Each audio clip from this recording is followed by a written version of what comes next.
তাহলে কিছু কথা বলি, সবাই শুইনা যাও।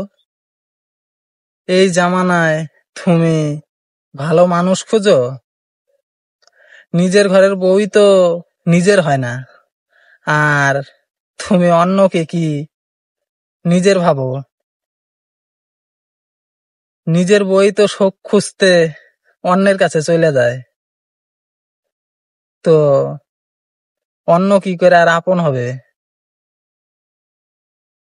আর যেই ভাবিরা যাও তাদেরকে বলি, তোমাকে না পাওয়া অব্দি তারা তোমাকে মায়া দেখাবে, যখন পাবে তখন তোমাকে আর দাম দিবে না। যে কোনো জিনিস না পাওয়া অব্দি তার অনেক মূল্য দেয় মানুষ, যখন কাছে পায় তখন আর জিনিসটার মূল্য থাকে না। তো তোমাদের অনেকেই অনেক ভাবেই পটাইতে চাবে, তাকে তোমাকে কাছে পাইতে চাবে, কিন্তু যখন পায়া যাবে তখন আর তোমাকে দাম দিবে না। সে যতক্ষণ ভোগ করতে না পারবে ততক্ষণই তোমার মূল্য আছে, তারপরে আর নাই। তাই বলি, নিজের স্বামীকে ছাইরা অন্যের কাছে যাওয়ার চেয়ে নিজের স্বামীর কাছে থাকা ভালো। নিজের স্বামী তোমাকে সারা জীবন রাখবে, আর সেই পরপুরুষটা হয়তো কিছুক্ষণের জন্য তোমাকে ভালোবাসা মায়া দিবে, সারা জীবনের জন্য না। সারা জীবন কেউ তোমার স্বামীর মতো কইরা তোমাকে ভালোবাসবে না।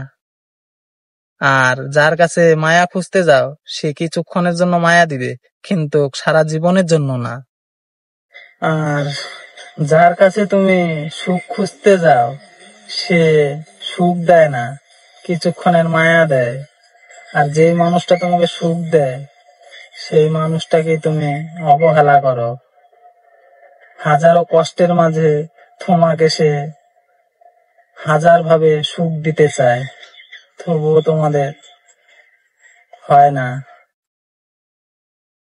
আর সেই মানুষটাকে যদি তুমি এক ফোঁটা ভালোবাসা দাও, সে তোমাকে পাহাড় পরিমাণ ভালোবাসা দিবে।